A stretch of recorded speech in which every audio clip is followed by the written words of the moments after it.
Hello everyone! A while ago, I made rose kombucha using fresh rose petals, and to my surprise, my whole family fell in love with the taste. A whole batch barely lasted a few days, so today I made 2 more batches. By the way, let me show you, my old SCOBY has actually grown to 3 centimeters thick. If you want to know how to make rose kombucha, you can check out my previous post. And as for the byproduct of rose kombucha, it's all these leftover rose petals. Today, I had a sudden idea to use those rose petals together with whey to make a fermented rose cake.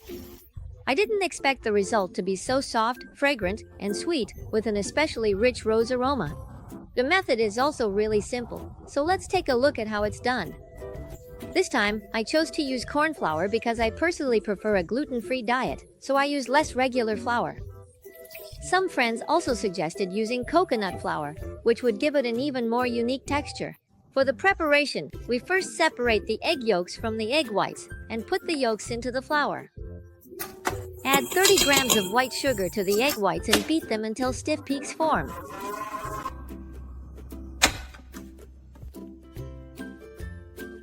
Then add 80 grams of rose petal residue to the flour and slowly add the whey. The amount of whey you add depends on how much liquid the flour absorbs. I used a total of 180 grams of whey. If you're curious about where the whey comes from, you can check out my previous notes on homemade yogurt.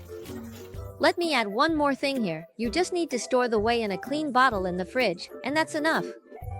For example, these bottles of mine have been kept for almost 3 months already, and they're still perfectly fine.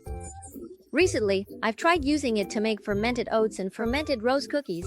Fermented whey not only makes the dough softer, but it also partially replaces the function of baking soda. So I really recommend everyone to give it a try. Finally, fold the egg whites into the batter in 3 batches until well combined, just like this, and it's ready. Next, use a frying pan to cook them slowly over low heat, and that's basically it. Isn't it super easy? Actually, roses are a food with both medicinal and nutritional benefits, especially good for women. They help regulate mood and nourish the blood, making your complexion look healthier and more radiant. The whey in this recipe is rich in probiotics, which helps your body absorb the nutrients from the roses and also promotes gut health. This little dessert is not only a nourishing snack, but also takes care of your digestive system, and it looks as good as it tastes. If you've watched till the end, go ahead and give it a try yourself. Recently, I've shared quite a few videos about fermented foods. I hope these can bring some fresh flavors and healthy options to your everyday meals. I'm Tamu Hin, sharing tips for a healthy lifestyle. That's it for this video. See you next time. Bye-bye.